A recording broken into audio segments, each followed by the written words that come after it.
We should be good to go. And that was a cute little, even if it wasn't oops, the little loading thing made sense. You were loading the correct emoji. Oh, I forgot this. There we go. There we go. Continue the game. Chat seems to be just fine. Oh, I forgot one thing. Hold on.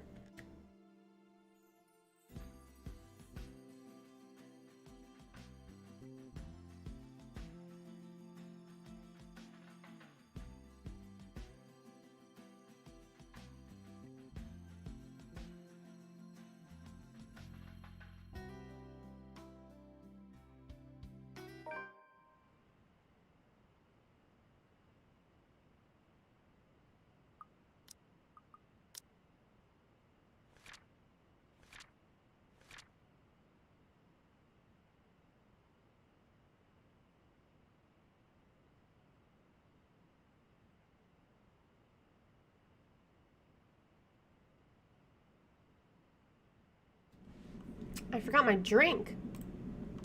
Oh.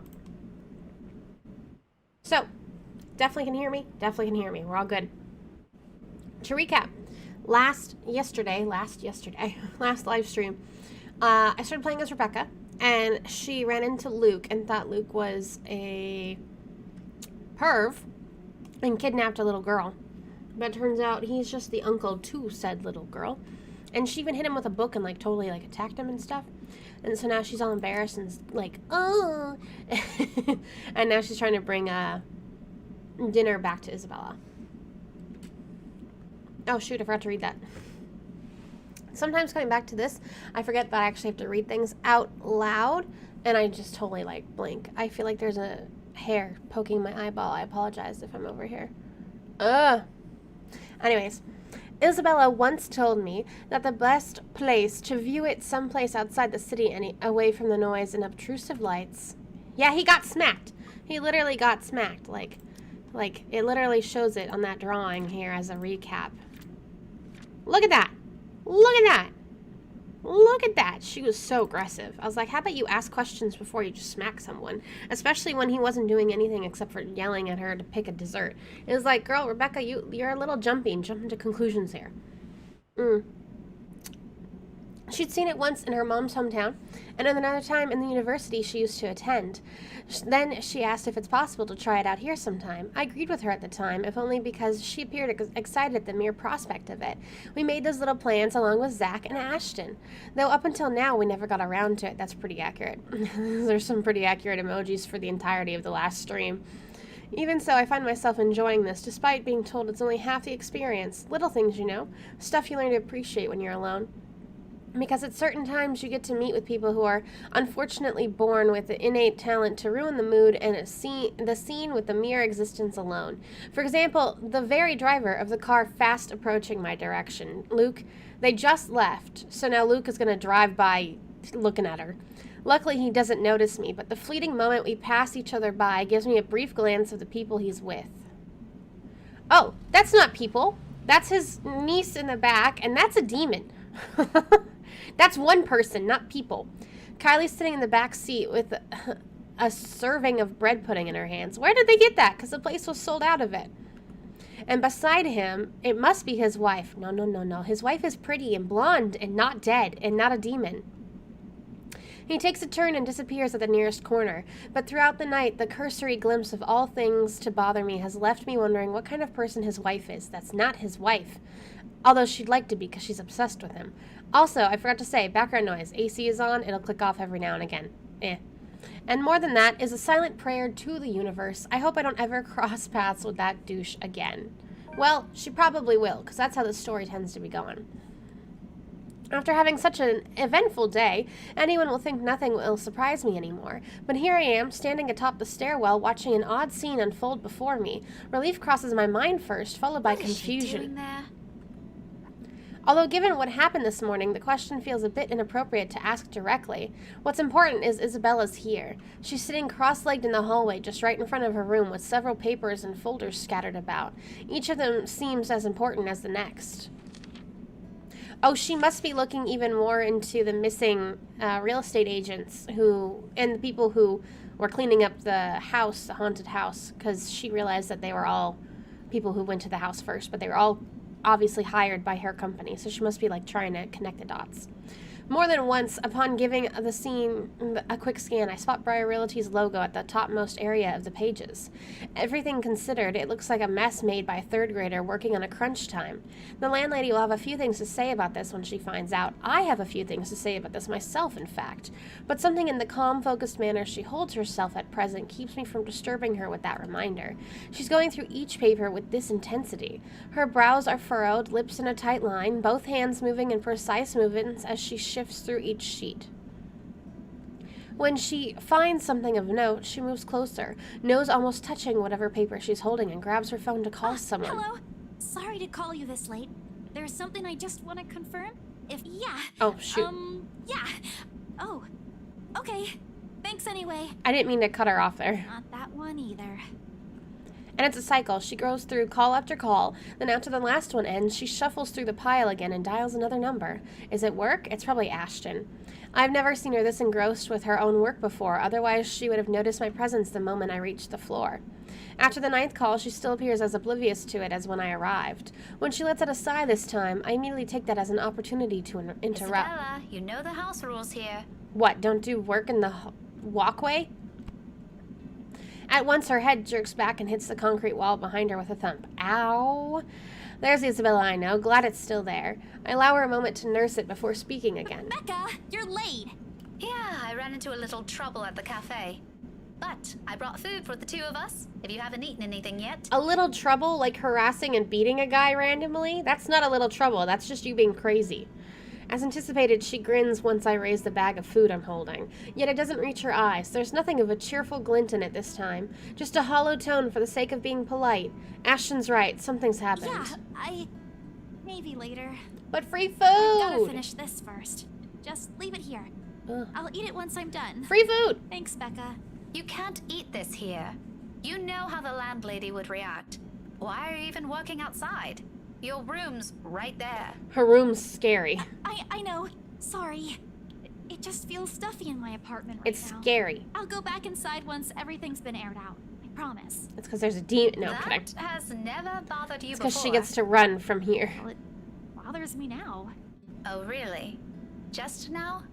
I find that hard to believe. Yeah? Shouldn't you be happy? I mean, you've been complaining even if it's not your room. Now I know how you're feeling when it's messy, so I'm going to clean. Isn't that a good thing? In spite of what's supposed to be good news, an exhale comes from me, drawn out and It's slow. a good thing, Isabella. Believe me. But you're as bad as Zachary at lying. What's really going on? She hastily averts her eyes, a surefire indicator that this is going to be one of those lengthy conversations that can possibly end in the other person angry. Again, it's one thing I'd like to avoid tonight at all costs. Still, I've made a promise to Ashton and Zachary. If she didn't talk to them, who else is she going to talk to? If she keeps this all to herself, who knows what might Isabella, happen? you can tell me. Is it about your family? A slight movement of her lips, although a frown, it's a reaction at least. I'm getting there. Rose? She merely shakes her head. Just a little more. Come on, I know something happened. I don't know if it's because of Rose, but I know it's related to her somehow. You weren't here when I visited this morning, and both Zachary and Ashton are worried about you. If you don't want to tell them, you can tell me. Does it have something to do with work? Office? Yeah, like you're gonna believe her though. Last time she talked about this, she was like, "Ooh." If I didn't know her, I might have missed it. She shifts in her fence. Her fence. She's got a fence. Clenching tight, and her teeth biting her lower lip, and there's fear. The look of terror in her is the last thing I expected to see out of everything. Her mouth trembles briefly before she opens them. Before she opens them? Her mouth is at them? That doesn't make sense. When she finally voices it out, the words simply spill out of her mouth. I cannot talk tonight. One after another, all of it. True to what I've promised her, I listen, because this is something she's been keeping to herself, even from the two most dependable people I know. The fact that she chooses to tell me speaks a lot to me. Becca, she was there again. Last night? In the office? Boss passed me all of Rose's lurk load yesterday. For the Ermengarde mansion. Oh my god. I had to stay late to finish them all. And then And then, when I was about to go home, I saw her. I saw her again. She was standing in front of me again last night, Becca.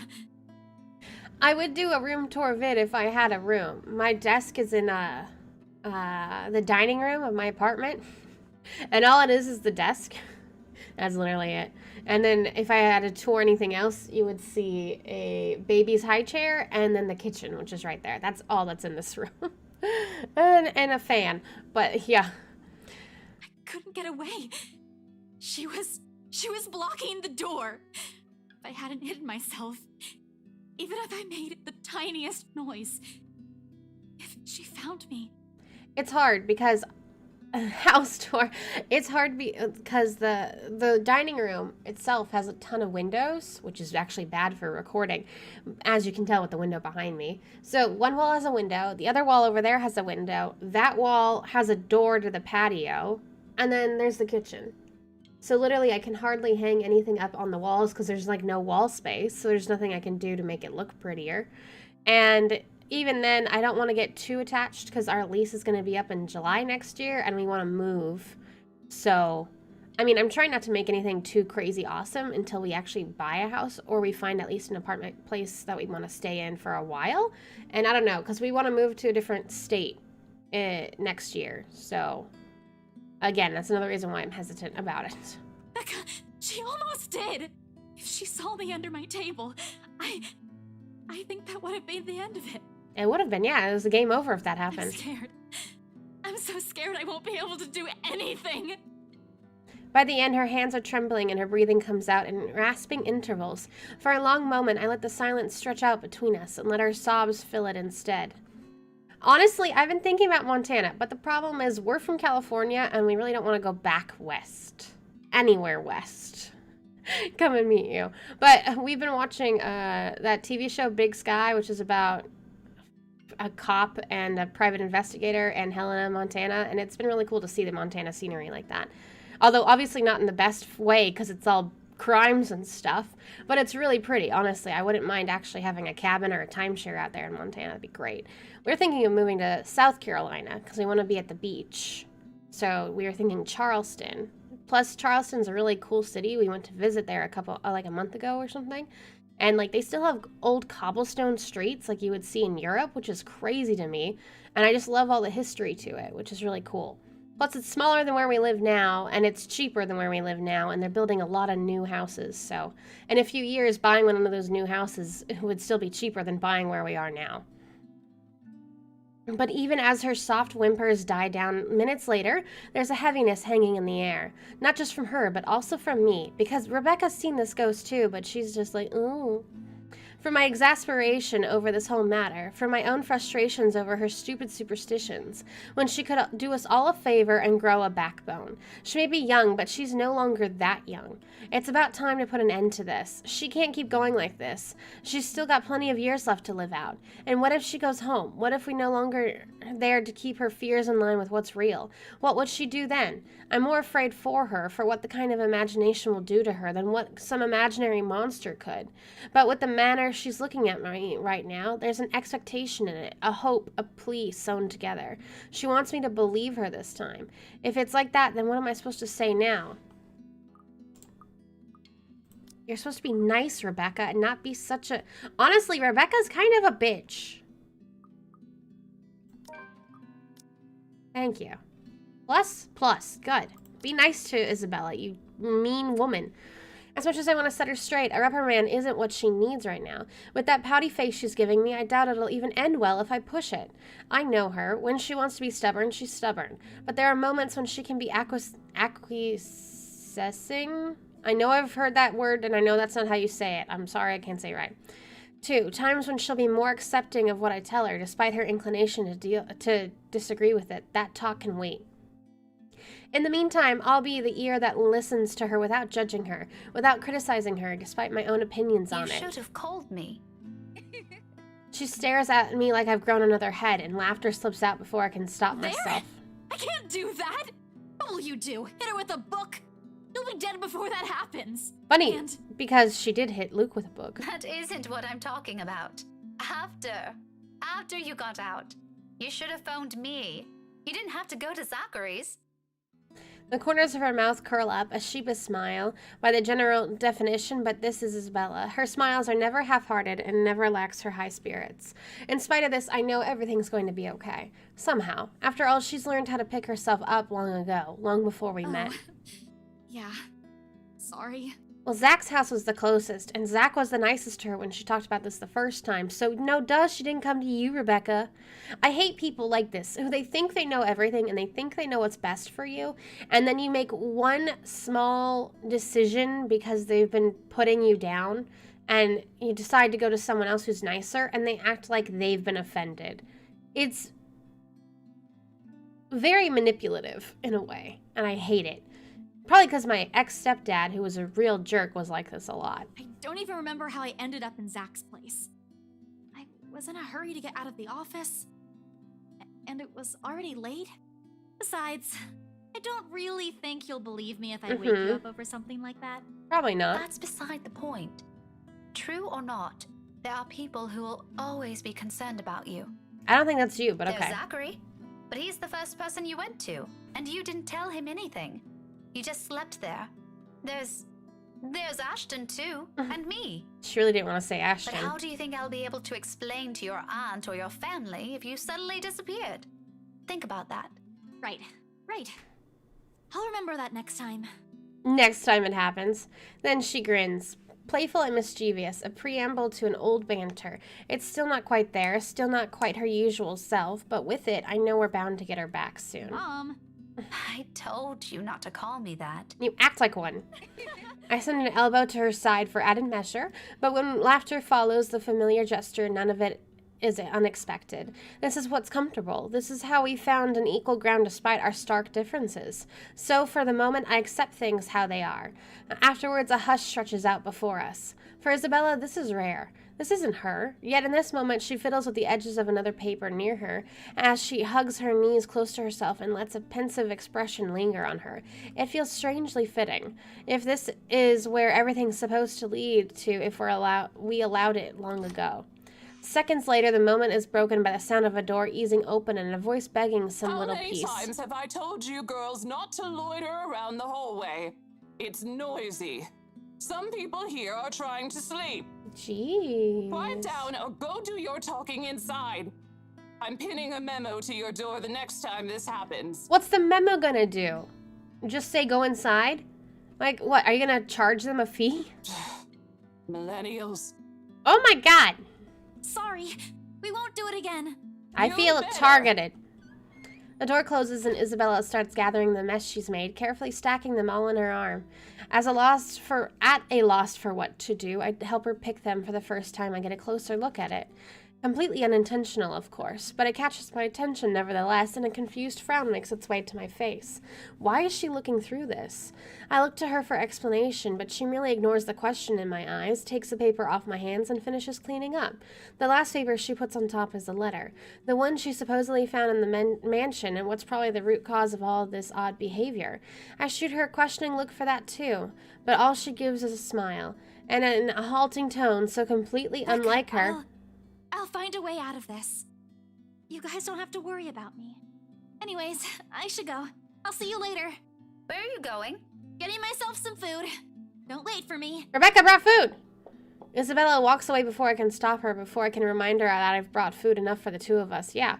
She quickly disappears down the stairwell while I'm left standing in an empty hallway holding 2 bags of takeout. One of them will go uneaten tonight. Just an innocent passing thought. One that I don't dwell much on as I head back to my room. She could have just left it at her front door. I ignore all of it in the same way I've assumed I won't ever encounter that douche again.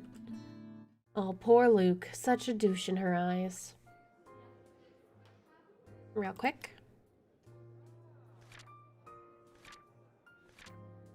And then Isabella. I think that's it. Yep. The brief lull the past 2 days have offered is nice while it lasted, or as nice as it can get with worries of Isabella's whereabouts creeping up to me every now and then. She hasn't showed up after the last talk we had in the hallway, and the dinner I've bought has since been given to a different neighbor before it spoils. By all means, this shouldn't be going anything to lose sleep over. She's gone to work she's gone on work trips before, usually for a day or two. This might simply be one of those. Although it's often with the message saying exactly where. But it's the dour note she has ended our last chat on that gnaws. Like an ugly premonition. And as expected, just as things start to settle and the steady rhythm finally worms its way back to my routine, Thursday morning brings further disturbance in the now calm waters. With little ceremony, though, still enough to ripple through everything. In retrospect, I really should have seen this coming. Luxbourne is a small city, relatively speaking. Compared to, say, London or Glasgow, not Glasgow. Glasgow. It's nothing but a tiny mass of land boasting a mere population of 68,000. Yeah, that is a pretty small town. But those numbers alone are nothing to scoff at when standing in a busy street. And if you pay close enough attention, faces taking the crosswalk or riding the subway will soon grow familiar. How unfortunate that out of that number it has to be Tio fucking Luke I encounter more than once. Oh, you know, Oh, a few God. problems popping up here and there that the agents failed to tell us somehow. What problems? Nothing a few hired hands can't fix, of course. I would have preferred a place near the city and something that's new to save us all the trouble. But darling wife insisted. Yeah, he likes the place though. Who am I to say no? Ah, are you kidding me? His smug head is the first thing I see upon turning into the hall. In spite of the small crowd of parents and students gathered at the corridor of the primary's career day. Words. It's not that he stands out. He's pretty unremarkable at first glance, frankly. However, it's his countenance that draws people's eyes to him. The manner he carries himself with all the confidence in the world, his mere presence dwarfing everything around him. I'm willing to make a bet he's also enjoying the attention it garners him, especially the ones coming from women. What an ass. A single glance at him, and I know immediately that one way or another, if we ever bump into each other again, my day will effectively be ruined in some capacity. He also exudes that air, the sort that makes you want to run him over with a lorry and pass it off as an unfortunate accident. With him, it's either you want to punch him or let yourself be charmed. There's no in-between. I'll gladly do the honor of being the former myself, but alas, there are still people around us. Now I'm stuck with having to face one of the I two. shouldn't have volunteered. At the time, helping out sounded like a good idea. I have no classes left today until after lunch. I could have opted to stay at the teacher's lounge and work on lesson plans, but that means being left alone with our deputy head and his chatter. He's a good man, but Srivens? He can talk anyone's ears off. So the moment of opportunity arose, I jumped on it. It's a simple task to boot. Just deliver a whole bunch of materials and a few posters for the event and maybe stay around to assist if time will allow it. I just wasn't expecting him to show up here. Out of the frying pan and into the fire. Had I known, I would have stayed and suffered through our deputy's impromptu speeches about his life crisis instead. But what's done is done. Going back is out of the question. With how unexpectedly heavy the load is I'm carrying, I'd hate to lug this for a trip back just because my pride can't take another second of interaction with the guy. He's insufferable, all right, but I've had my fair share of dealings with teens of more or less the same temperament, all considerably younger than him, and they listened. If he wants to be difficult like last time, so be it. But he can bet his sorry English ass I'm not standing down. Left with no other choice, I brace myself and suck in a breath, mustering every bit of patience I have as I step into the hall. My grip on the box tightens when I pull it closer to me and attempt to assume low-key air as I amble towards the room. The box is not big enough to hide my face, even with the stuff piled on top. But if all else fails, I can just hit him with it. She's so aggressive. Still, a small prayer forms in my head. If there's even one listening out there, please grant me enough restraint. Better yet, I hope he doesn't notice me at all. That'll definitely make my life easier. Seriously, how hard can it be? He's standing a few ways from the door, and there are plenty of people between us to use for cover. If I'm careful, I can just go in, hand in the stupid box to whoever's in charge, forget every plan of staying longer than necessary, and step out as soon as I can. Easy as pie. But as luck would have it, that exact moment I reach the room's threshold, someone, barrels towards me. She latches onto my waist before topping the sudden commotion with a gleeful squeal. I knew it's you! The force of it nearly throws me off balance, sending the items stacked atop the box tilting dangerously to the sides. With the child's added weight at my waist, pinning me on the spot, both of my hands occupied, watching is the only thing I'm able to do. The short seconds in between slows as everything gradually slides off the book's small surface. Under different circumstances, this would have made a funny story for some other time, comical even, until another set of hands reaches out and steadies the posters, threatening to take a nosedive right to the floor. Oh, careful now, Daisy. Don't make a mess here. My entire body freezes. Upon hearing his voice alone, an irrational impulse to hit him immediately bubbles up, but before my limbs could catch up with what my brain is currently screaming at me, he moves to take the burden off my arms. Irritation gives way to surprise, then confusion. It is in that moment when instinct finally kicks in and I tug the box closer to me before he can fully lift it off. What are you doing? What does it look like? You're surprisingly slow on the uptake for someone of your profession, aren't you? Bloody, doesn't this school have people for this kind of work? So much for being a center of academic excellence. I'm going to ignore that slight to my alma mater and my work, because that's not what I'm trying to get at. You know what? Why don't we just rephrase that to something you'll easily understand? Why exactly are you doing this? Oh, God. Sorry. Stretching time. If you're watching, you should all take a stretch. Stretches are good for the soul. Oh, God. Actually felt really good. Well, you look like you could use a bit of help. Have you seen your face while you were heaving this around? Were you watching, you creep? Mister, I'm pretty sure if there's ever a look on my face, it's entirely because I saw something extremely unpleasant this morning. Is she talking about Luke, or did she actually see something else? Aren't you a ball of sunshine today, Daisy? Having a bad day, aren't we? Or did Ash and Isabella go and she's mad about that? Oh, you have no idea. I'd put it away if I were you. You might scare the children. You don't have to worry about that. This isn't my department. I was just asked to bring these. Anyway, I can handle this myself, mister. The room's just right over there. Behind you, in fact. Now, if you could please move over and make way, it would do the whole world some good. Keeping my voice level throughout is a miracle in itself, but regardless of how polite my request, he doesn't budge. Did what I've just said merely fly over his head? Were my choice of words really that difficult to comprehend? Oh my God, she acts like he's dumb, but he's not dumb. Surely it shouldn't be that hard. I think he might be a little touched in the head. Oh my God. I like to ask him that actually, but Kylie chooses in that instant to pipe Don't worry, in. Miss Pink. Tio's strong. You can leave this to him. My papa does it lots of times, but I'm not allowed to talk about it to anyone. What? Talk about what? Tio says it's Confidential, Munchkin. What? That's right. Tio's smart, isn't he, Miss Pink? I'm still the opinion that he's a piece of shite, but I must admit his goddaughter's excitement is contagious as always. A smile makes its way to my lips. She has yet to budge from her place, though, to be honest. I'm starting to lose some feeling on my stomach with how tightly she's wound her arms around I'm it. sure he is, Kylie.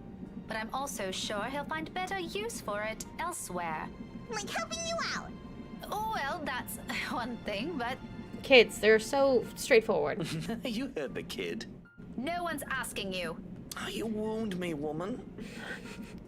Why is Luke so funny? And I'm quite certain I can do more damage than that. Shall we give it a try? Again? He pales, stammers for a bit, until he ultimately decides against saying anything that settles for a brief show of discomfort instead. He's probably having flashbacks of the last time we met. His composure when he finally regains some of his bearings says it all. It's nothing short of hilarious if I do say so myself. I'll have you know that threats never work on me, Daisy. He's blushing, though. Threats must work on him. He just gets all, Not in a million years, not ever. You're assuming it's a threat. How cute. That too. I'm not scared of you. Honestly, I feel like Luke needs more people that just yells at him in his life, like friends. Just because you landed a hit. Uh-huh. Do go on. Keep telling yourself that. It was a fluke, you hear? I was caught off guard and your damn book left a dent. How does a book leave a dent on a fully formed skull? It's not like he was a baby. If I end up in a hospital because of what you did, I'm sending the chief of Luxburn Police after you, woman. Then it would have left a bump. You don't say. Just give me that bloody box. Okay, if I have to replay this in any way, and I probably will, I'd probably get Luke and Rebecca together, because I'd like them together too. But I still think he needs to be with Hannah, his wife. He snatches it out of my arms before a single word of protest exits my mouth and quickly disappears behind the classroom. Not that it matters who brings it in now. My prior irritation has already melted into amusement. He's not so bad once you figure out how his temperament works. It's almost similar to a child. Though I still have to ask. Kylie, did your Tio eat something bad before coming here? He's unusually nice today. Why would eating something bad make you nice, Rebecca? A far-fetched idea, I know, but it's the only reason why I can think of why this arsehole is suddenly acting like a decent human. He's quite frankly far from being. He is a decent human. You would have figured that out if you had asked him nicely about his relationship with Kylie instead of just beating him up with a book on first hit. First and foremost, we didn't end our last meeting on a good note. If I were him, I'd avoid the very person who put a dent on his skull, as he so aptly put it. Why is he acting friendly 2 days later? He always is. But I made him promise to be extra nice to you since you helped me so much. I think you're gonna be great friends. I quickly stomp on the urge to groan loudly or gag at that. He's the last person I'd ever want to be chummy with in this whole city, but Kylie doesn't need to know that. Are you sure it's not something he ate during breakfast? I gave him some jelly babies this morning. Ah, so it's the sugar, right? Really brought me lots of them. Mama said I should share, so I offered half of it to Tio when he picked me up. He likes the black one. Of course he does. Oh, that's probably why he's weird. Jelly baby overdose. He could have done everyone a favor and choked on them while he's at it. Rebecca is so aggressive. You want some? I've got more. Sure. I couldn't find Melody or Takako this morning, but I'm sure they'll be fine sharing some of it with you. Is Melody dead? No, Takako's I'm the not really ghost. very fond of them. I was just asking. Oh, where's your mom, by the way? Out of town with Papa. An unexpected pang hits me with her words. The statement, though innocent enough, unearths a whole trunk of memories from childhood. So eerily familiar. Nights spent eating dinners alone and the numbers of days coming home to an empty house growing with each passing year. And sometimes several Christmas Eves spent with relatives instead of my own family. It's too late to think about it now, but when I remember, the dull ache is still there, familiar, though lessened by the years now. Besides me, Kylie has taken a step back, having gotten tired of clinging to me. There's nothing but cheer in her, and she doesn't seem too affected by the fact. Although it makes me wonder how much of it is real and how much of it is masked the loneliness, if there even is one. What a lucky child. Weren't they informed of career day beforehand? Yeah, I told them all about it. Mama was looking forward to it. And they still left? Uh-huh. It's important business, so it can't be helped. They promised to tell me about it when they come back tomorrow, though. Papa said he'll give me a gift if I behave. I've been a good girl, right, Miss Pink? You always are. But they asked they asked your Tio to look after you? For this? She'd be like, Mama, Papa, I know what douche means. And they'll be like, They didn't. No? Then how? It was supposed to be Tia. Mama likes her better than Tio, so she asked her, but she's sick and had to visit the doctor today. because she's pregnant and she's going, Oh, that's supposed to be a secret, by the way. Oh, but I think it's a bit confusing because Tio said she also went shopping. because she's just pregnant. She's not dying. And she probably just had a normal baby appointment. It's unfair. Don't you think so, Miss Pink? Mm-hmm. Mama doesn't allow me to go out when I'm sick.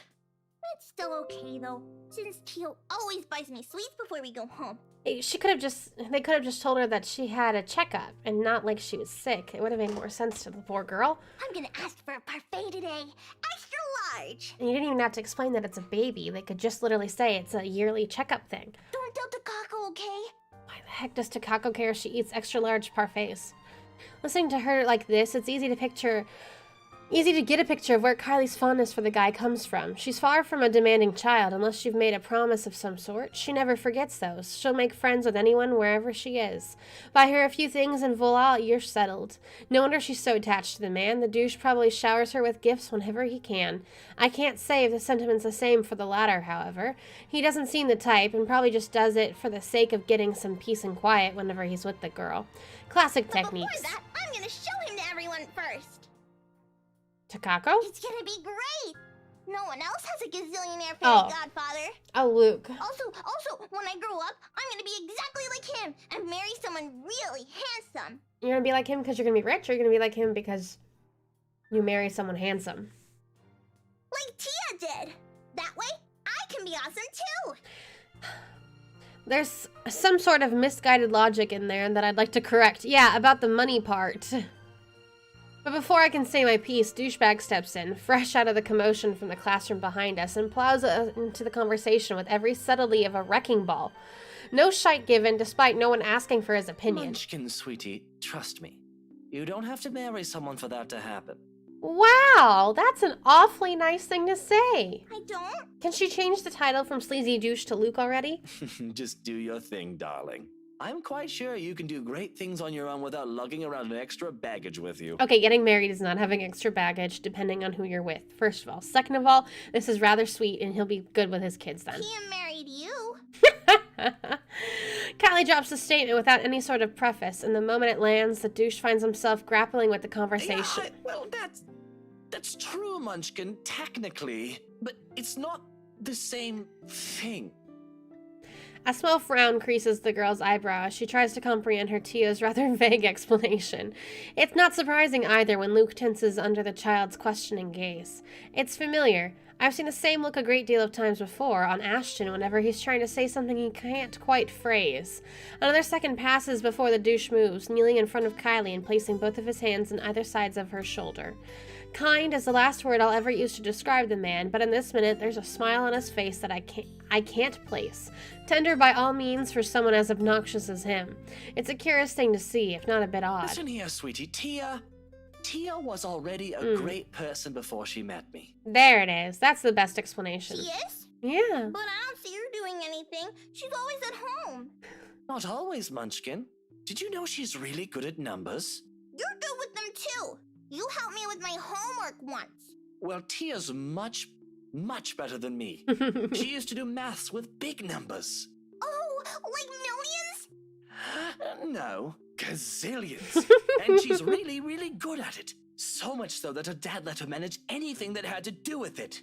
That was even before she met me, too. Does that mean she's better than you? I mean, Oh, leagues, Munchkin. oh. Way better than I'll ever be. I mean, yeah, that's a given. He needs to realize he got fucking lucky with her.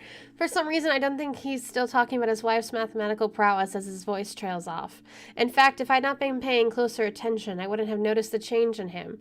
The slight shift in his smile from one that's tender to something wistful, like remembering a memory he has always been fond of, but often kept to himself. And at the fleeting glance of it, a tiny, insignificant part of the world somehow also shifts.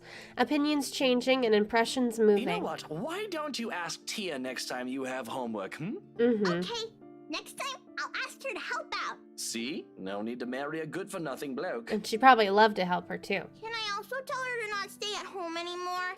If Tia's good at it, I'm sure she can help you out too. And Papa. He computes a lot of numbers too. Tia can help him. You go do that. I'm sure she'll love to hear it, Munchkin, even if it's been a while since. She'll probably want to wait until after she gives birth to the babies, but yeah. Another silence from him, then without missing a beat, he turns Kylie around and lightly pats her shoulder in a gesture to end their conversation right then and there. Probably before he can say other things he's never intended to say, or a child is not meant to But hear. off you go first. I think I saw your friend run off to the other classroom. The one with the pigtails? She also has pigtails. Go Matter say of fact. hi to her. You still have those jelly babies to give her, yes? All right, but wait for me, okay? I've got loads more to show you. They put up my drawing on the bulletin the other day. I'm gonna take you there later. I'll be back. They better still be there. They better not have taken it off like every day. She soon disappears behind the small crowd, none the wiser to the sudden change in the mood around her. Luke straightens as soon as she's gone. The expression on his face grows less kind now that there's no one to reassure. Despite that, a chuckle still escapes me. His head quickly snaps at me, accusing glare clear in his eyes. Although it's less threatening now, considering what I've witnessed earlier. Funny how one person's impression of someone can easily change with that minute detail. Why are you laughing like that? Don't mind me. I just saw something surprising today. Don't let it bother you. Putting it like that won't make me any less inclined to ask. What is it, woman? If this is another one of your threats, I've already told you it isn't going to work on me. That good teacher act isn't going to fool anyone. It's actually fair. She does have a good teacher act, because she's really mean. What makes you think it has to do with you? I could have just remembered something funny. Not everything in this world revolves around you, mister. I am not daft, Daisy. It's on your face for all the world to see. Now, say it so we can be done with this stupid talk. I let out another laugh, more to delay than to express any sort of amusement over the matter.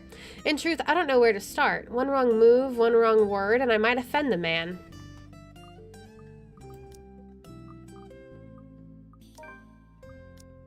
He liked that a lot. Dang. Oh, well, regardless of how he reacts, it's not like it'll have an impact on anything between us. It'll make your friendship go up. You don't look at the friendship bar. I have no plans of getting too friendly with the man, though he might have some good points, emphasis on might.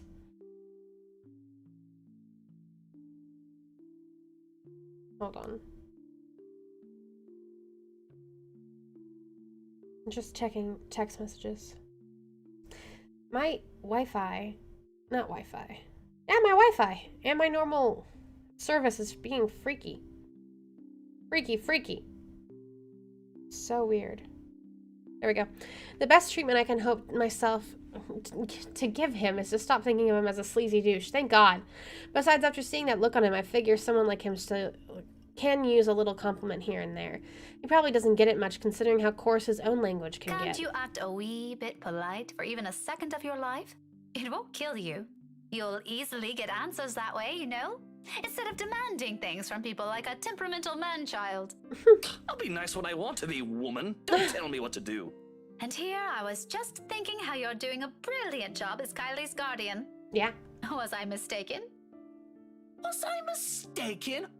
What? Sorry, I didn't catch that. Oh my God, Luke makes me laugh so much. Stop playing dumb. I hate to admit it, but you actually seem to be good with kids. Possibly even better than most of the teachers here. What do you know? I've expected him to just take it all in, bloat his ego more, and even brag about it. Instead, what I get from him is a sound resembling a squawk. Or maybe that's him choking on his own pride. I can't tell above the hubbub surrounding us. But when I glance at him, only a mortified expression is on his face. No, you should be proud of yourself. At least there's this one good thing about you. Isn't that nice to hear? I wanted to hear the squawk or the gawk or whatever he did. Pretty sure not a lot of compliments get thrown around about you, knowing how you are. There are a lot of good things about me, Daisy. My hair, for one. There's also my extraordinary good looks. Wax lyrical about those all you want. I'd be happy to hear it any day. Praise anything about me but that. What is so repulsive about it? Even Kylie likes you. Yeah. Shouldn't that tell you anything about yourself? Kylie is one kid, not even my own. Trust me, you do not want to see me bring a spawn of my own into this world. It will be an abomination. Is this before or after he already found out? This is Thursday? Hannah's shots. Hannah met Zach. That's when he was drinking. Friday. That's right, he doesn't find out until the party. No, he doesn't find out until after the party. So he actually thinks that his wife is currently pregnant. So he won't find out till Saturday. Okay. Is that what you keep telling yourself? Maybe. Is it any of your business? No. No. But if I didn't know any better, I'd say this is because you yourself think you're a little piece of shite and somehow it'll pass on. It doesn't work like that, by the way. That last remark just came out. There might be a sliver of truth in it, but I shouldn't have phrased it like that. No, you need to be gentler. Even for my own standards or the kind of person I'm talking to, it's still quite rude. An apology is already at my throat, but the minute I open my mouth, all of what I've prepared myself to say dissipates, lost in the moment in front of me. He has turned to gaze outside, staring at some point past the building, blocking the view of the sky, equally lost in his thoughts. He's a vexing man under so many standards. However, in this moment, the morning light streaming from the window lends his features a certain air, softer, less severe than what he often flaunts. I might as well be looking at a different man. There's a tender note in his voice when he finds it, the words muttered under his breath, not intended for anyone but himself. Nevertheless, it reaches my ears, unintentional as it may You're be. right. She deserves someone far better than me. All that talk of self-worth makes sense now. It isn't some profound knowledge he pulled out of his arse. It has come about because he's already been there, likely still stuck in the middle of it. Preaching about your own personal experience is easier, after all. Less room for mistakes, more for a dose of self-loathing. What a complicated man. Just when you thought you've already figured him out, he does one thing and says the other. People like him are the most difficult to gauge, far harder to understand. Yet it might be exactly for this reason why some are so easily charmed by him. It's the mystery that catches them, of wanting to find out what's underneath that bravado. I won't count myself among those yet. His winning personality isn't exactly my cup of tea. But sometimes, once you get a glimpse of what's beyond that I don't know that word. I don't know. Emphasizing with the man isn't such a steep hill to climb. If the comfortable silence we now share tells me anything, that is. Perhaps this is as close to friendship as we can get. Several insults flung around with a few shared silences in between, and that's not exactly a bad thing. He's not exactly a bad guy either, despite the awkward start we've had. Maybe it's for this reason that I can't resist throwing in a little comment to lift his mood before leaving him. You know, Luke, you're not such a bad person. Is that supposed to make me feel better? I'm touched, Daisy. Take it how you will, but a little attitude change would help. A lot. Yeah. Oh, bollocks. Right, of course. Let me know when you're done with your lecture, ma'am. And you can probably start by not leaving your wife out while you're having some quality time with your goddaughter. Who knows? Maybe that'll help change how the child sees her. Where did you even get the idea I'm leaving my wife out? Have you ever even met? No, but I did see her with you two last time. His indifferent expression quickly dissolves into a confused scowl while I meet it with matching perplexity. And it's only been 2 days. Surely his memory isn't that bad. What? When was this? At the cafe, after you left. She was sitting right beside you. Kylie was at the back and you were driving. Daisy, are you sure you haven't accidentally hit yourself with your own book? Because that damn thing's quite big. And I'm really getting worried about you. It has only been a few days, and concussions can be dangerous. I suggest you have that checked. Well, you asked. I just answered. It's pretty rude to make her wait like that, by the way. How can I make her wait when she's not even with us? Yeah. What? It was just Kylie and I that night. Now you're just pulling my leg. Luke exhales, long and drawn out, his impatience rapidly changing the companionable air around us. In the face of it, I tense. I've actually stepped into another minefield. Any chat I've had with him so far has been like this. Why this still surprises me escapes me, but above my worries of offending the man is my own bewilderment. I remember well enough what I saw the other night, yet he says something completely different. Wifey was out with Kylie's mummy that night. She wasn't with us. How do you think I ended up on babysitting duty? But in the front seat. And Kylie's... Miss Pink! Kylie's sobs reach my ears first, and then her familiar weight returns around my waist again. Hot tears seeping through my blouse as she buries her face in it, her arms winding tightly around me. Luke and I briefly exchange worried glances, his own lips shut with concern. Her cries are soft enough not to attract much attention. Most of the visitors have been ushered into their rooms by now anyway. Those that still linger, though, watches our little group with great interest and concern.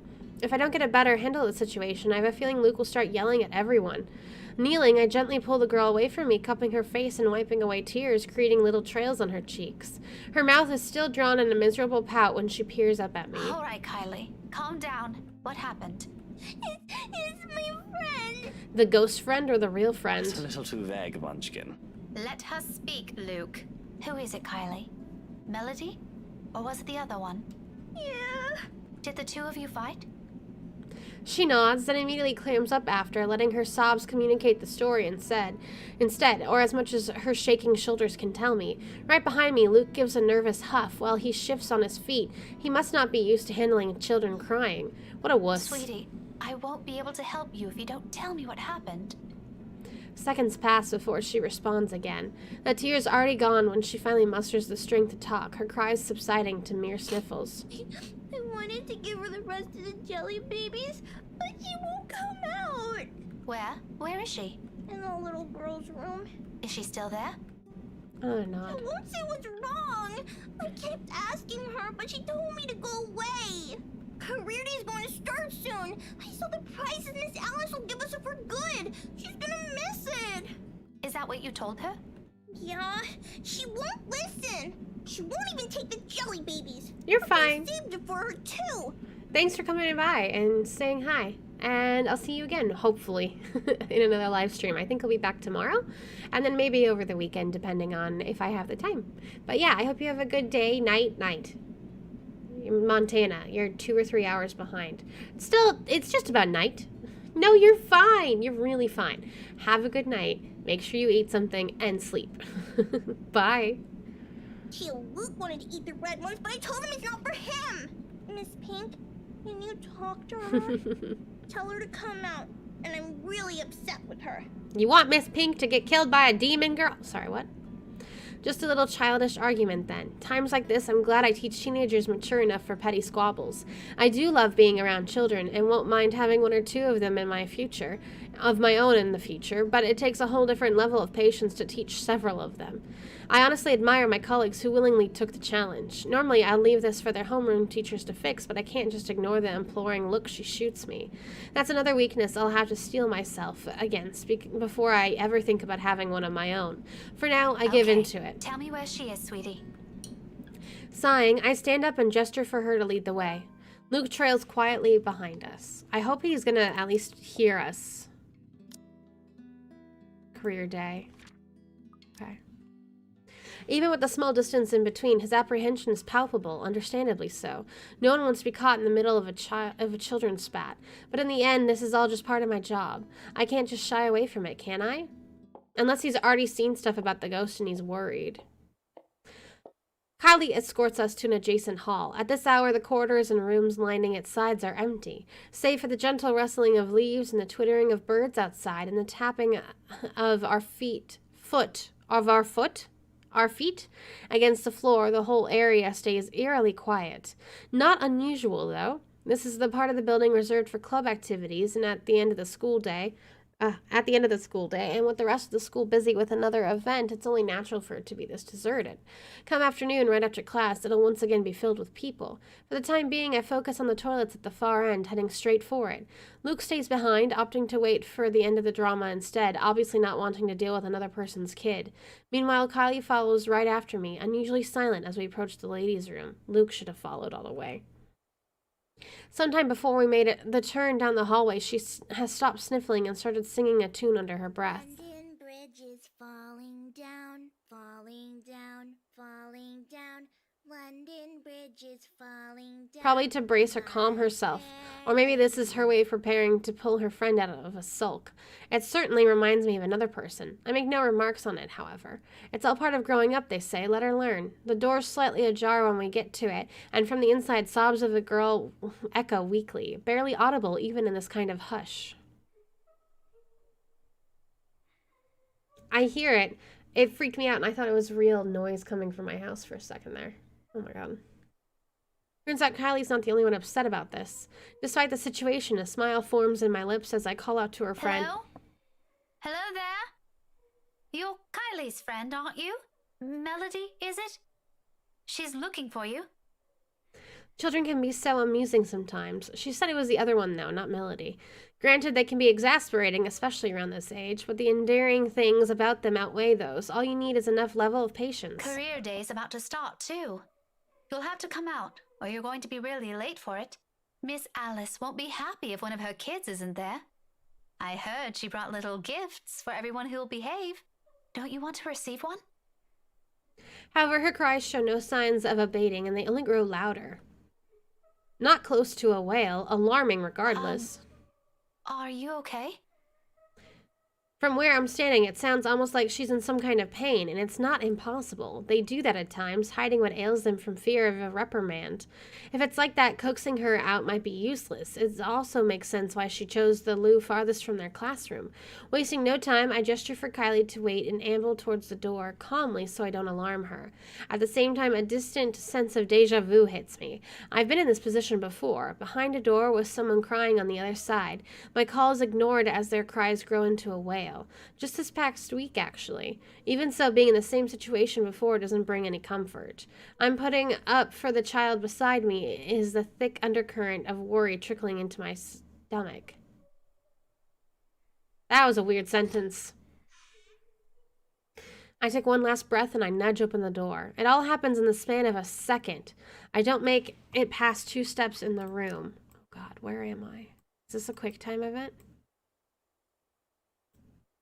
No. Okay, I'm not gonna die. I might die, but I'm not gonna die yet. I'm still so little into her story. Her cries abruptly stop. Light footsteps shuffle behind me, coming to a halt at the door, and my heart skips a beat. And when I turn... Kylie? Mm-hmm. Miss Pink? Miss Pink? Why didn't you help her? My whole body becomes motionless at the sight of her, words catching in my throat and heart pounding rapidly against my chest. This is Kylie, I'm sure of it, yet nothing in the manner she speaks or the way she tilts her head in question carries the youthful, innocent vibe that she always brings with her, as if I'm merely looking at a dead, hollow imitation of the child. Can't you hear her? She's asking for your help. Why does this ghost really like Kylie so much? But it's not those that trigger a memory. It's those chilling eyes, calling, beckoning. Why won't you listen to her? All at once, the memory returns to me, a tide that has been receded and now returns to shore with an overwhelming force, carrying images of a single moment from days ago, of a world passing by in a blur and of features I can barely discern under the light there was. Not even a week has passed. Hey, Russell.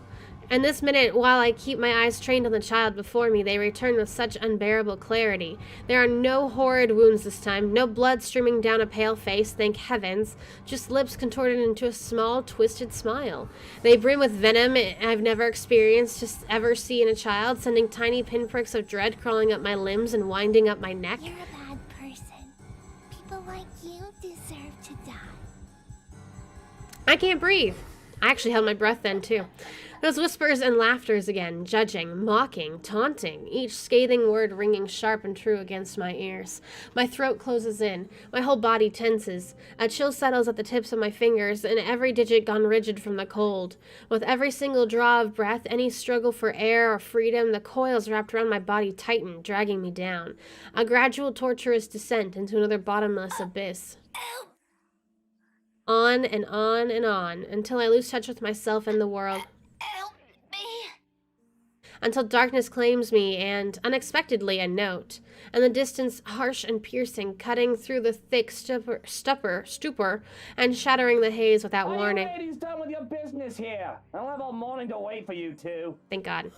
My eyes snap open and the world shifts into place with a ragged gasp. When I glance up, a different set of eyes greet me. Are you okay, Miss Pink? No. No anger, no vile hatred in them, just plain, sincere concern. Bit by bit, I become aware of my surroundings and myself as warmth steadily slips back to me. I've reached out for a nearby counter to steady myself at some point, and my knuckles have gone white from how rigid my grip on it is. It's over now, yet the tension hasn't left my body. My heart still hammers hard against my chest in an erratic rhythm, and my breathing still comes in short, shallow bursts. Before me, Kylie fumbles with her hands, utterly unsure of what to do to an adult in what's probably a laughable Did you state. get sick? I'll call Tio, okay? Stay here and don't move. No. No need.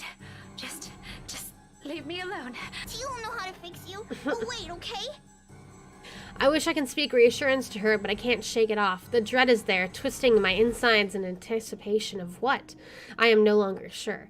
Pushing myself off the counter, I break off into a run, brushing off the anxious look Kylie gives me when I gently push her on my way out, or the furrow in Luke's brows when I stumble into him outside. Whatever they both saw on my face, I care not to know. Bloody hell, I don't even understand what's happening anymore. ... Ugh! Scary, scary, scary, scary, hairy Larry. Good timing to pop up, Russell, right when all this scary stuff is happening. Because, my God, that just came out of nowhere. Nowhere! We really have not... Rebecca has such a long story. It's so frustrating. Because she's, like, my least favorite character. Ugh. Just a little sip. I need to stop soon. In about 15 minutes or so. So hopefully I'll get through this actual day that we're on. Just Thursday. So hopefully, and then I can end it there. The tremors continue long after the last of my classes have ended. Oh shoot, I skipped. Wait, isn't there a log? Although none of my students have commented on it, I've caught a few sharing anxious glances. Every time a pen slips from my hand, or my shoulders tense whenever called. There's getting more and more typos in here. Although none of my students... Oh wait, it's right there. How unusual it must be for them to see a normally composed Miss Gales become a bundle of nerves. Even the most boisterous ones have given me less grief today. You'd think I'd be on my fourth cup of... You'd think being on my fourth cup of tea would have provided any sort of comfort. Or is this the fifth? Egad, why does counting matter now? In fact, that I can't easily shake it off this time should tell me something. I like how she has this fancy tea here, so she must actually make her own little tea bags and stuff. Very fancy. The last time this happened, I passed it off as some lapse in my part after having been sick the week before. It is a natural conclusion. Those are just stories, a centuries-old lore passed by locals to keep children in line. What place doesn't have those? One of my Dawes books even went so far as to describe them as a strong part of Isabella's culture. Tree giants, women who fed on unborn children straight from a mother's womb, or hell, there's even one story about a demon baby. All folklore that have never had a smidgen of truth in it, most probably told to scare off the natives there back in the old days. Much like every other one in every other place. The world is more universal than people care to think, but looking at it from where I'm standing now, after staring right into the eyes of that woman, after all the things I've been hearing and feeling, perhaps there really is more to that bloody letter than some awful Halloween prank. Perhaps Isabella's right all along. Yeah, just maybe you're not always right, Rebecca. A terrible thing if true, though that thought doesn't linger long, thankfully. Soon the ringing of my mobile takes my attention away from it. I really thought that was my phone for a second. Jeez. An unfamiliar name flashes before me once the screen lights up. Marianne, and my brows knit together. Staring hard at the screen, I try to remember when I've entered this person on my contact list. It takes a moment, but when it clicks, my eyes zeroes on the book lying wide open. Oh, that's right, we met at the library. Loaned out from the library almost a week ago. I met the woman there by sheer coincidence, a fellow historian buff, apparently. We were there after the same book, but in the end, she's given it to me under the condition that I call her once I'm done. To be honest, I've completely forgotten about it until now, and well, I haven't really taken a peek at it until today. Normally, I'd be done with the whole volume of this size a few days after taking it out, but 1 or 2 depending on how busy I am. But finding a chance to sit down and read through it has been more difficult lately than I anticipated. One moment I'm busy simply grading worksheets, attending a movie premiere, the next, then someone suddenly inviting me out for one reason or another. Days later, a friend stops showing up in her flat right after worrying reports pop up in the local news. There simply isn't enough time to breathe and get a grip on things. I have been flipping through the pages of said book moments ago, though never really reading anything and merely hoping for a distraction.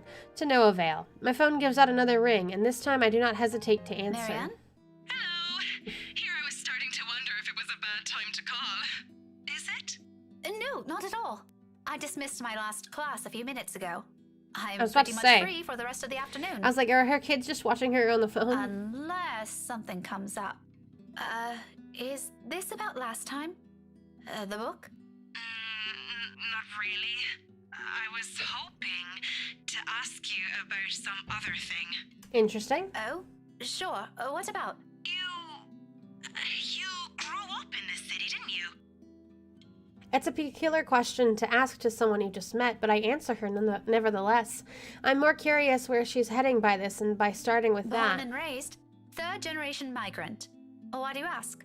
So, you must be familiar with the local lore. The, stories? Wait, at this point, has Marianne already seen the ghost? Anna's photos. Career day.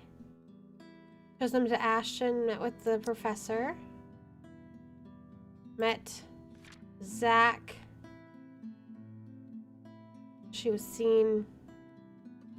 Oh, that's right. They left early.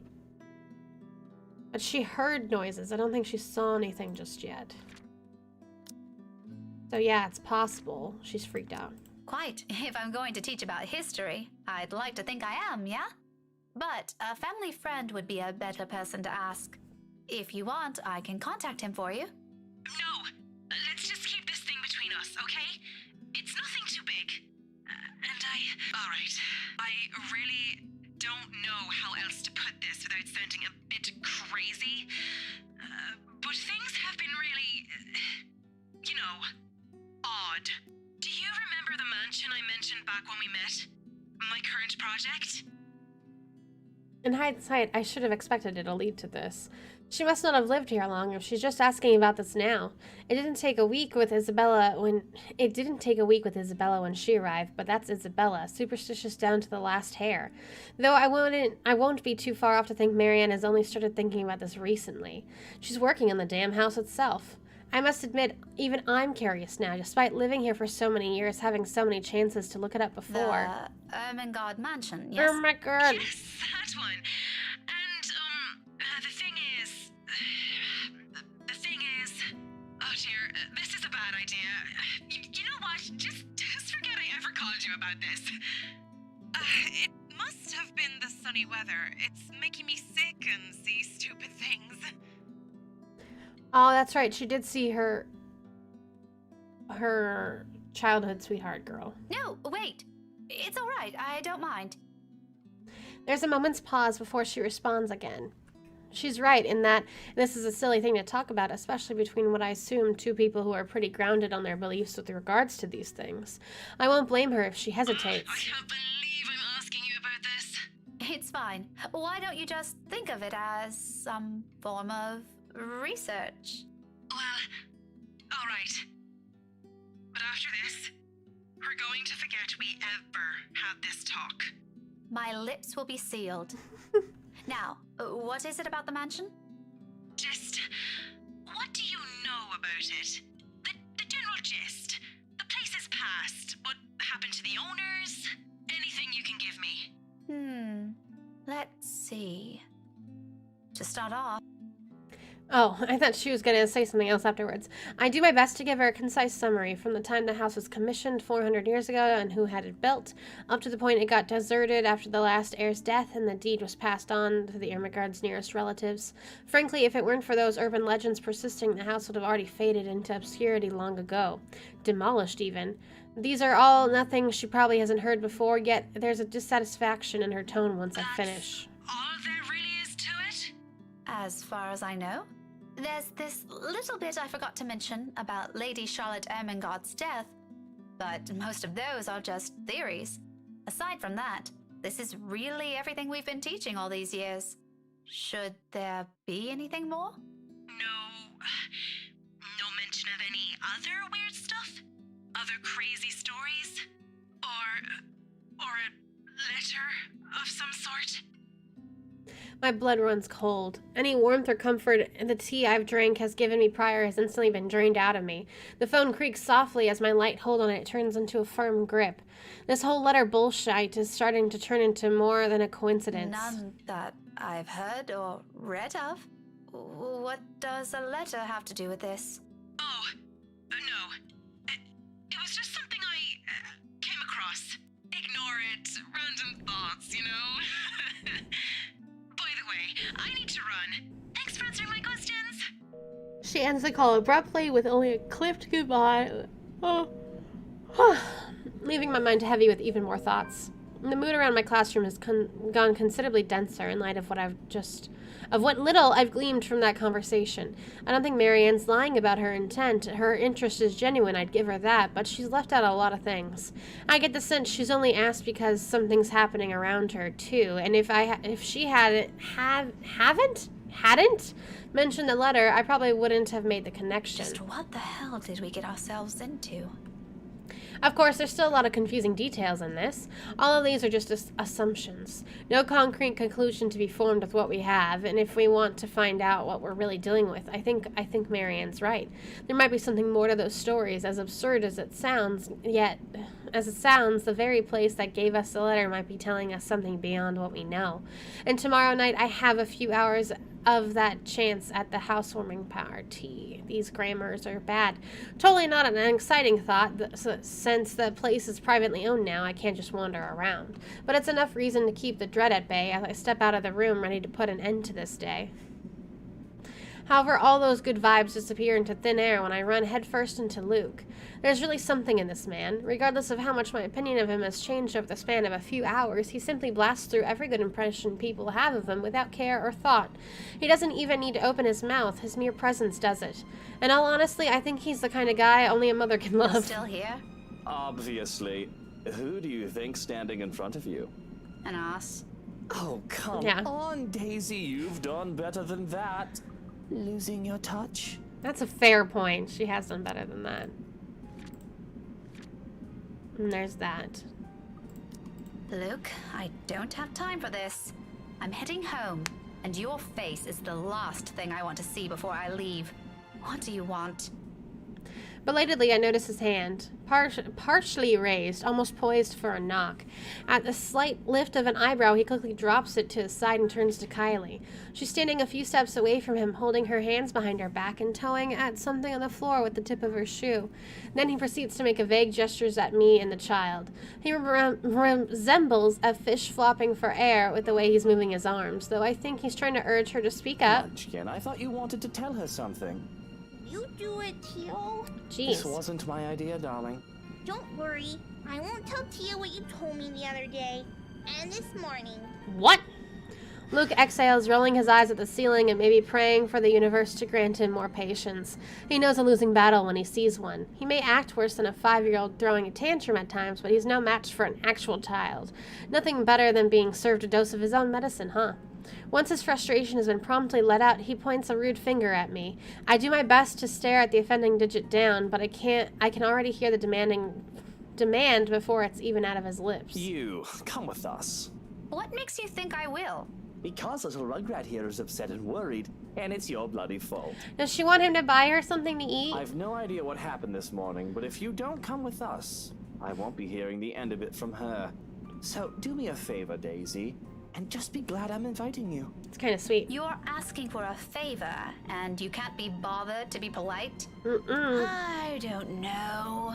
It's been a really busy day for me. I kind of miss my couch. Daisy, you just say yes.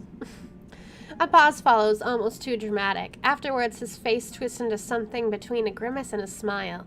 As it happens, he appears like he's in a lot of physical pain. You'd think the man is getting an aneurysm by simply being polite. Tia said it'll be his treat. What? I said no such thing, Munchkin.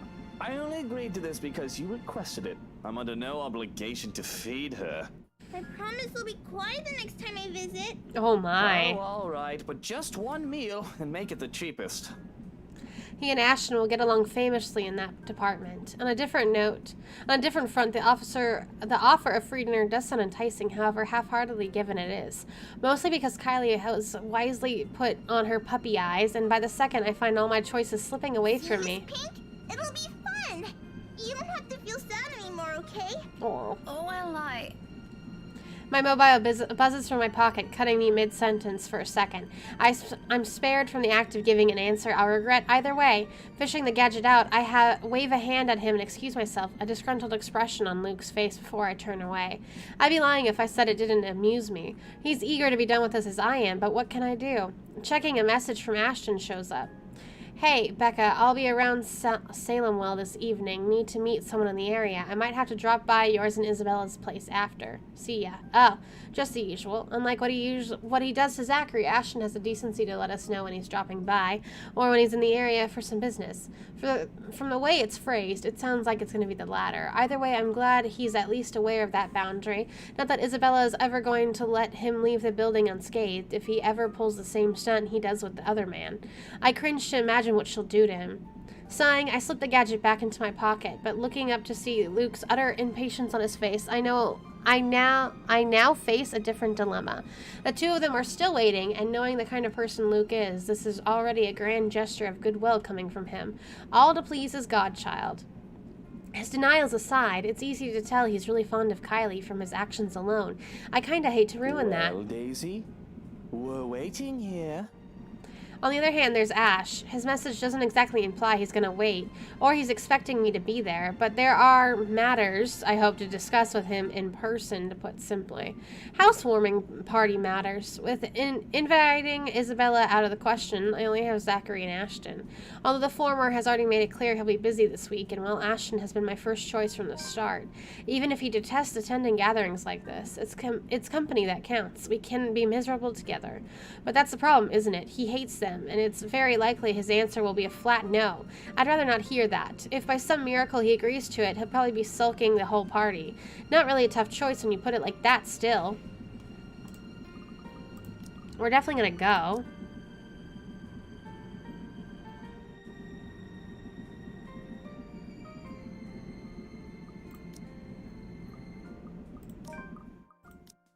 Yeah, that one up. It doesn't do anything with Ash. Yeah, I don't care about her and Ash. I'm okay if these two are friends. I'd even put them together as a couple, but again, I want him with Hannah. In the end, it's my own fondness for Kylie that wins out. Chances are I'll only have to endure his presence for another hour or so. If that lasts more than that, I can make up an excuse, a sudden call from a friend, or things to work on. It doesn't seem so bad when I think of the pros and cons. At least it'll be a quiet dinner. At worst, it'll be an awkward affair we're both eager to be rid of. I'm leaning more on the latter happening, hoping for the former, of course. Okay, but only because Kylie asked. Kylie's face instantly lightens up. For the third time today, she tackles me into a hug before pulling away and dragging me by the hand towards the building's That's exit. all right. I'm sure Tio doesn't mind. He let me pick where we're going to eat. Don't worry, it's just close. It's probably Starbucks. Luke follows closely behind, and perhaps out of some desire to keep the dead air away, I can't resist throwing in a quip. Keep your distance. You better not do anything funny, you hear?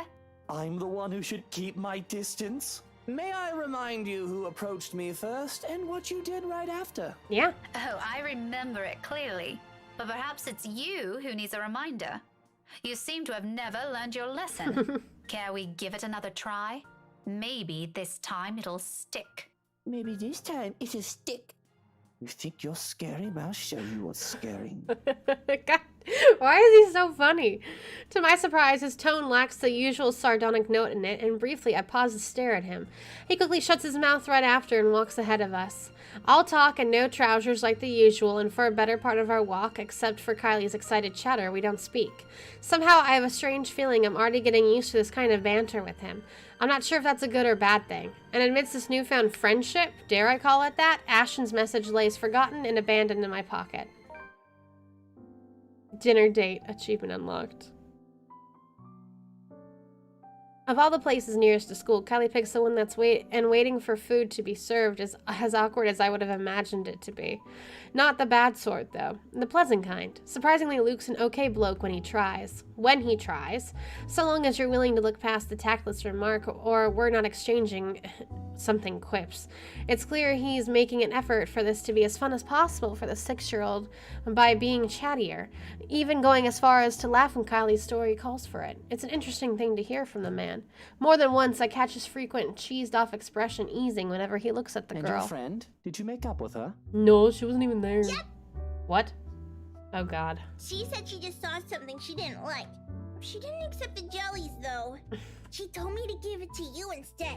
She knows you like the red ones, too. Very well. Hand it to me later. I'll bring some of them home. It's because the ghost likes Luke a I lot. think your Tia would love to have some. What a terrible liar. He says he dislikes the idea of having children of his own, but it's easy to see some part of him genuinely wants them. What's stopping him? Well, she's already pregnant. Haha. Once Kylie wanders to the nearby bookshelves after having lost interest in conversation, however, we both revert back to silence. On our own, we have a little talk about, aside from a few questions about the other here and there. At one point, it does veer on local politics and history. He's surprisingly versed with it, that he can hold a decent conversation without throwing a jibe. Nothing too personal is ever mentioned so far. It's too early for those.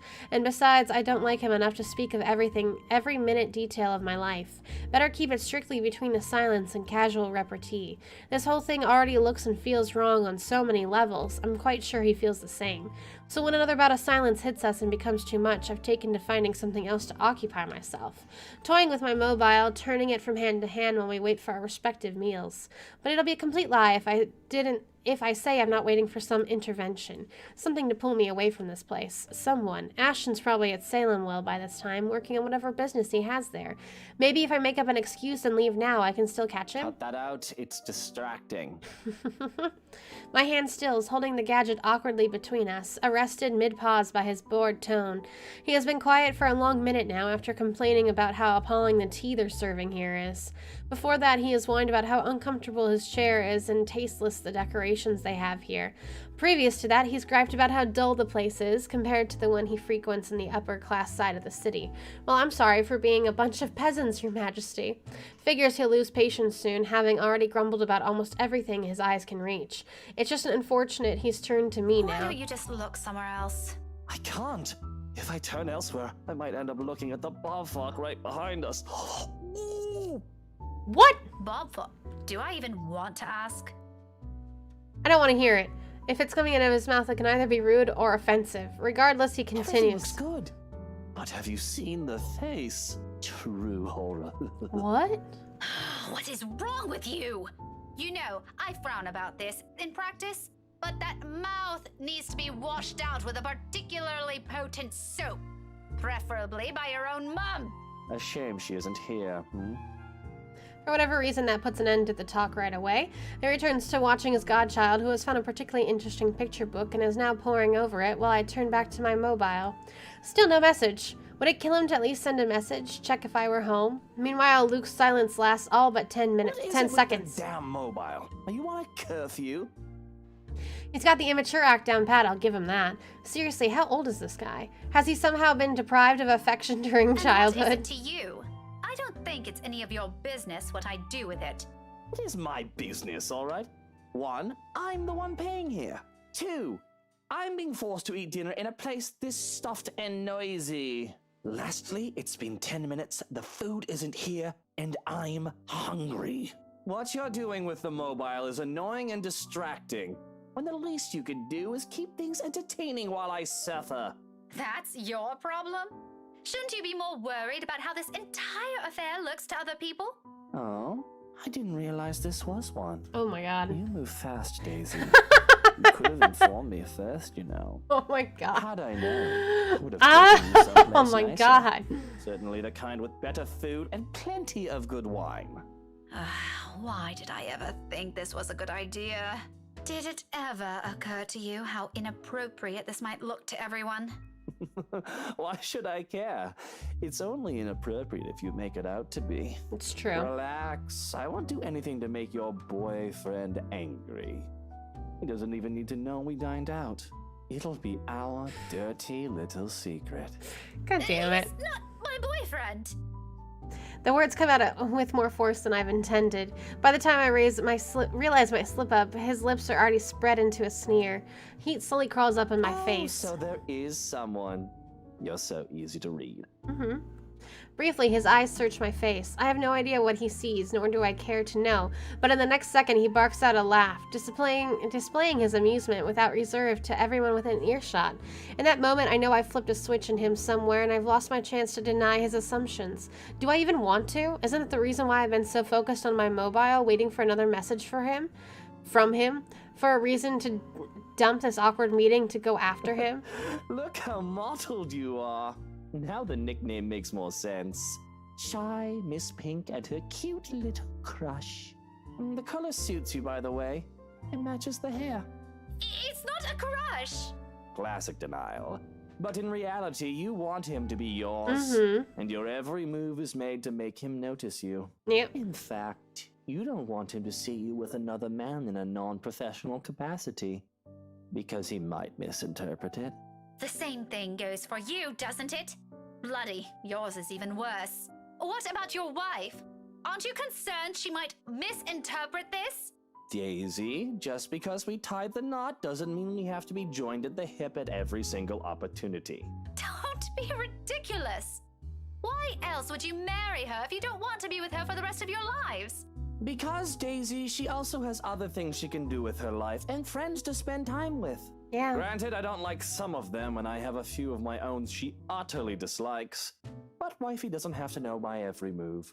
Nor do I hers. Do you know how boring that would be? To be with the same person for all hours of the day. Yeah. Losing sleep over the mere fact they're not with you? Or putting everything you have aside to please them? To have your whole world revolve around one person? It would be Aren't annoying. you just mistaking that for something else? Unlike you, there are other people here who don't share the same jaded outlook you have. Don't lump everyone together just because it didn't work out for you. And you, my dear, are unexpectedly naive. Yeah. What's so naive about it? If you love each other, wouldn't you want to always see them? Be Mm-mm. with them? To have them focus solely on you? Maybe you haven't been loved enough. Wow, Rebecca. Oh, it's that kind of thing for you, isn't it? The love is eternal, love is a strong emotion shite. A starry-eyed girl pining for her dashing Prince Charming?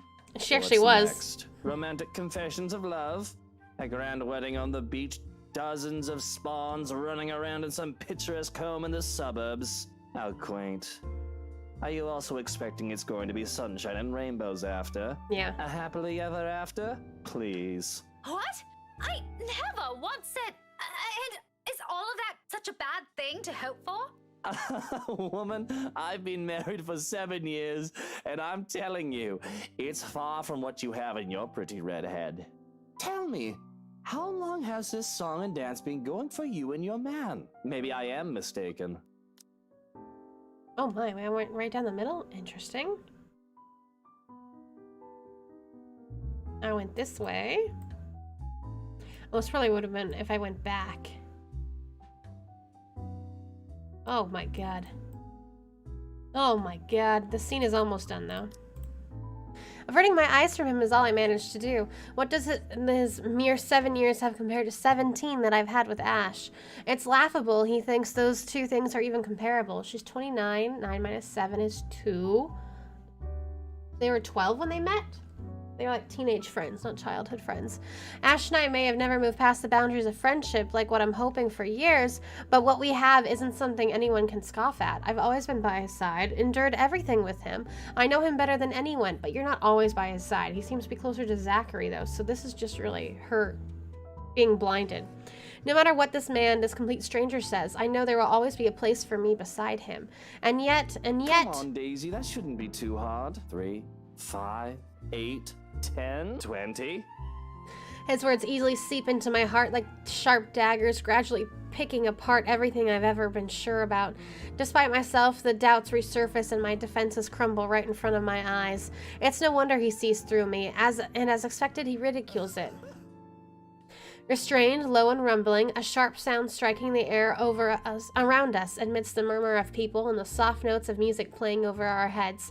His shoulders shake, and when his mirth becomes too much for even him, he reaches up a hand and passes it over his face, as if to hold the glee close to him. Bloody bullocks, this is just brilliant. Oh, mother, why do I always keep running into these things? This day couldn't get any better. I think I'm gonna need a stiff drink after this. It dissolves into another peal of laughter, but when it subsides, what he has for me are more words. Scathing, each of them. The urge to run from here has never been this strong. Is everything you said how you plan to act, if that man of yours ever ends up with you? Cling to him? Put him on a bloody pedestal? Let him become the center of your universe? But he already has, which is the problem with her. Although with how long this seems to be going on, Yeah. I think you've already done so. Thank you, Luke. Marriage will just be icing on the top. Like some sort of reward for you, isn't it? For being a good, patient, loyal little girl all this time, never looking at another man. Accurate. He must have been having a grand time with someone pining over him this long. I'm a little envious, to be honest.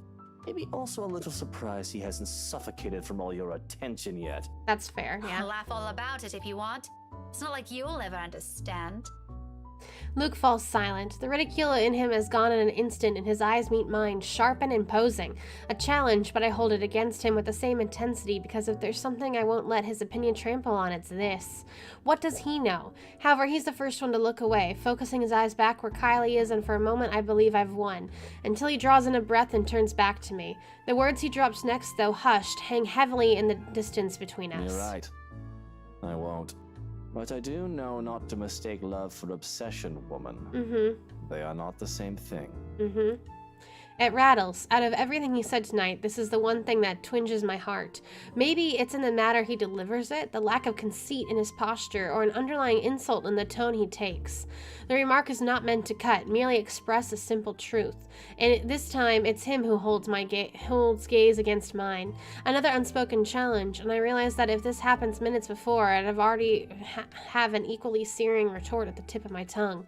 There's none.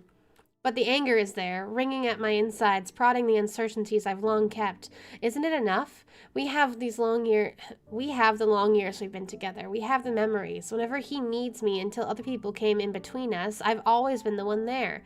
The dedication and loyalty should mean something, shouldn't it?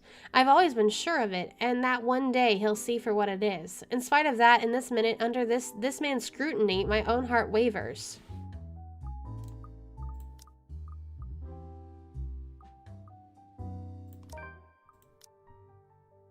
They went down, that's fine. What was the other option, though?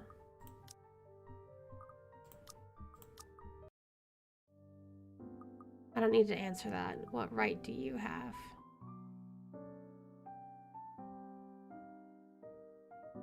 It's okay, let's lower it, but... How dare he, though? How dare he just waltz in and act like he can do as he pleases, say what he wants, or trample over other people's feelings? I feel like this is more of a Rebecca thing to do anyways, is just confront him like crazy. He doesn't know anything about me or Ashton. We've only met a few days ago, and yet he acts like we've been acquainted for years. He hasn't even met Ash. How can he say those things about him? The longer I hear his tirade, the more it sounds like he's pulling it out of his arse, out of some misguided thinking he's better than anyone in this whole bloody city. What a pompous Bahid. What is those words? Normally I'll ignore people like him. He doesn't deserve a single second of my day, but a small voice at the back of my head protests at the idea of simply leaving things there. I refuse to let this go until I've said my piece and defend myself.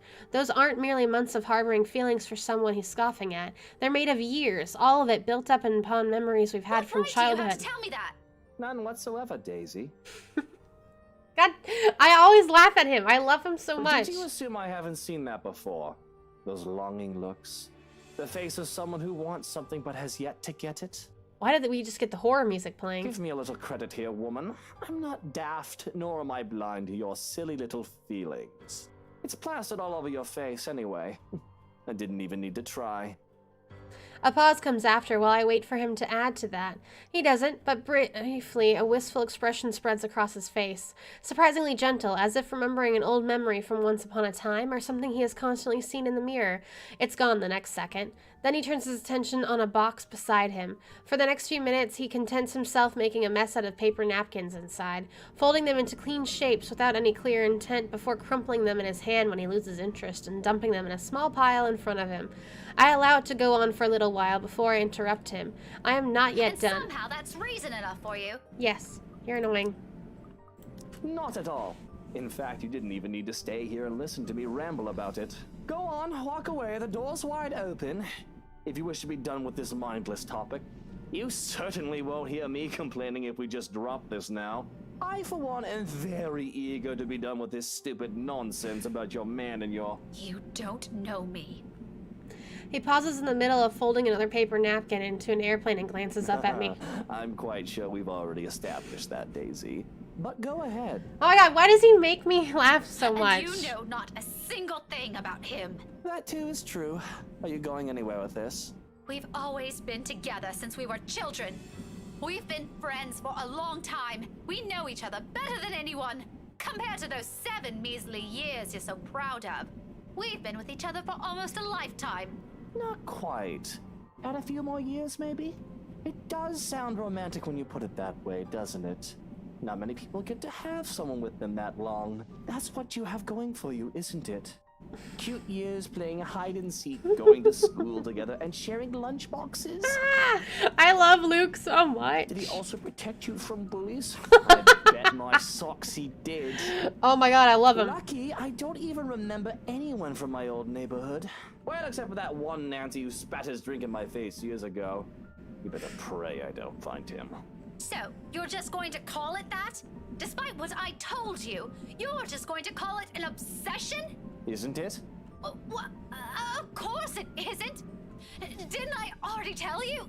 Did it ever cross your mind how your man would feel about all this? You think I've never thought of that?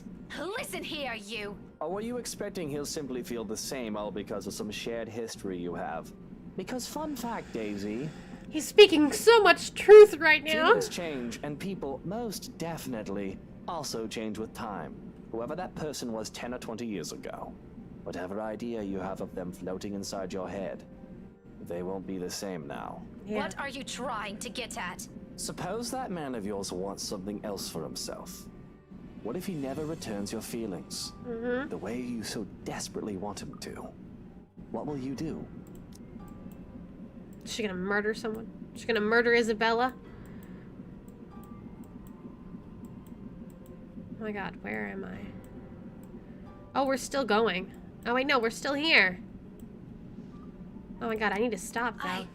That's not going to. Are you going to beg? Tell him to choose you instead? Or are you going to lash out at the poor woman or man who happened to catch your man's attention? My voice falters. His eyes focus on me, the pieces of paper he's been folding earlier and now left forgotten in the space between us while he waits for my response. However, I can't give him one. He's already aware of that, and it shows on his face when his lips form a lopsided smirk. How can I when I've had my suspicions all along? One that rears its ugly head every time I simply see the two of them in the same room. I hit a nerve, didn't I? It's none of your business. It's true, though. The poor bloke doesn't have any obligation to return your precious feelings. It's true. Nor can you force him to. That wouldn't be right. Luke is so right. If you're just going to mock me, we might as well sew your bloody mouth shut this instant. Now, no need to get violent. Seriously. But come on, 20 years? 17, Gordon, but yeah. Bennett, if nothing's happening past that mark, you might as well consider your options, woman. Even I wouldn't last that long. Stop it. One of these days, I'd like to meet the guy and share a few drinks with him, just to give the poor bloke a break from you. And probably see how dense he really is. I mean, a lovely woman like you chasing after him, and he doesn't give a shite? That's new. It'll be on me, don't worry. I said stop it! I don't want to hear a word of it anymore! The chair scrapes the floor as I abruptly push away from our table to stand. Looming over him with the most piercing glower I can summon, anger undeterred by my own raging breathing and its clenched fist. Looking down at him in the same manner he did to me throughout this chat. The only way I can keep my pride intact in front of him and the other people watching this sudden scene unfold. I hate this man. I hate the fact that he can unsettle me like this, turning everything around what I've believed in with mere words alone. What's more awful? It's how easily those can replace the very ideas I hold dear to me. Not because I am easily swayed, but because in each of them I am aware there's a sliver of truth. Minutes pass in quiet tension. Some of the diners have already lost interest in the commotion and returned to their meals. A waiter serves our food soon enough, and Kylie makes her way back to the table unaware. But before I can take a seat, Luke mutters something, the words spoken in the same biting tone he has assumed since earlier. Despite my opinion of the man, I stop to look at him. His eyes are on the food as he speaks, busying himself with cutting a portion of meat on his plate. But what comes out of him only rings true against my ears above the din of the coffee Is house. that all you are? Just some lovesick woman craving for another's affection? I sincerely hope not. Kylie spoke highly of you. He spears a piece of his food, pops it into his mouth, and that's it. With that, however, he leaves another challenge in the air. Another question. One whole day with this man, and I still can't figure out what his deal is. This time, I don't rise up to it. Doing so means facing a different set of truths I'm not ready to face. Bitter truths. Those are for me to ponder on later, not in front of these people or him. His loathsome face and his sneer are the last things I'd ever want to see in that introspection ever happens. But for all this, I can't bring myself to think of him as someone wholly despicable. The rest of our meal slips by in silence afterwards. Aside from Kylie's occasional chatter, the whole diner goes without another word exchanged between the two of us.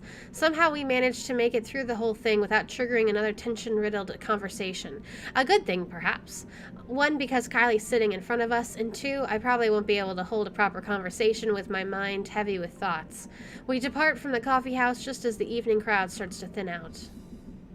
The same wordless silence fills our short walk back to the school, except for when Luke gestures at a nearby flower shop and enters it without waiting for Kylie and I. He emerges minutes later carrying a bouquet of daffodils and the same softened expression back on his face. Unlike the previous one, he tucks this one away almost as soon as he looks up at us, a moment he's not willing to share. At my confusion, he merely answers with a shrug and continues walking. Important. Does he mean Hannah or for his mom's grave? Because Hannah thinks his mom loves daffodils, which is why he loves them so much. I accept it for what it is, if only because he doesn't owe me an explanation. It does leave more questions about him, each one as baffling as the previous. Those are the last words spoken this evening before we head our own ways. Up until I arrive home, I still can't understand him. Here, however, a whole different set of questions await me. I'm gonna need to stop here. Who knows how long this section will take just to get through it. So I'm going to stop here. Let's save. I definitely saved? I definitely saved. I definitely saved. But, yeah. We had LinkSim02 and, of course, Russell drop in chat. Thank you both for dropping by. And for everyone who's watched this in the VOD, thank you for watching the VOD. I will be back again tomorrow, Thursday, October 21st, 7 or 8 p.m. Eastern. Again, I'm assuming. And then maybe over the weekend. I don't know the weekend schedule per se. It'll be depending on what time I have and stuff. I know I have errands to run on Friday, so we'll see. I'll probably skip Friday. Saturday and Sunday, I'll probably do some streaming, but I don't know what time. But there'll be longer streams because I'll have my husband home and he can take care of the baby. But thank you guys all so much for watching. Leave a like if you enjoy the series, comment if you have anything else you'd like to see me play or read as a visual novel, and subscribe if you're new. And as always, I'll see y'all in the next one. Till then, bye guys!